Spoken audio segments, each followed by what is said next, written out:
क्या आप 5 मिनट में पिज़्ज़ा बनाना चाहते हैं? आज हम एक बहुत सिंपल सी रेसिपी डिस्कस करने वाले हैं। तो रोटी तो हमारे यहाँ पे सबके घरों में बनती है। आज हम उस रोटी को सुपर क्रिस्पी पिज़्ज़ा में कन्वर्ट करने वाले हैं। So let's get started. Ingredients में रोटी तो ऑब्वियसली चाहिए और ये लेफ्ट ओवर रोटी का ना सबसे अच्छा रेनोवेशन है। और मैंने यहाँ पे कैप्सिकम यूज़ करी है। आप अपने पसंद की कुछ भी सब्जियां यूज कर सकते हो। पिज्ज़ा सॉस ये होममेड है। आपके पास अगर पिज्ज़ा सॉस नहीं है तो केचप या फिर ग्रीन चटनी से भी काम चल सकता है।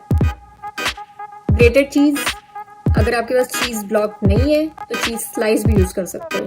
तो अब हमें बस पैन गरम करना है, फ्लेम लो रखनी है जिसकी वजह से ये काफ़ी क्रिस्पी बनता है। तो अब इस रोटी पर थोड़ा सा घी लगा लेंगे और फिर ये जो पिज़्ज़ा सॉस है इसको इवनली स्प्रेड कर देंगे।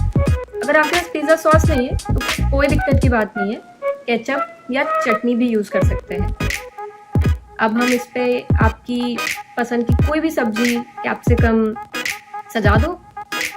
और यहाँ पे मैंने हर्ब्स मिक्स यूज़ किया है। आप चाहें तो ब्लैक पेपर या फिर वो जो डोमिनोज की सीजनिंग आती है वो भी यूज़ कर सकते हैं। और फिर काफ़ी सारा चीज़ यूज़ करना है। और जैसा कि मैंने कहा, ग्रेटेड चीज़ नहीं है तो स्लाइस से भी काम चल सकता है। और अब बस 2 मिनट के लिए इसको ढक दो। 2 मिनट बाद ये चीज़ पिघल गया है और हमारा रोटी पिज़्ज़ा तैयार है।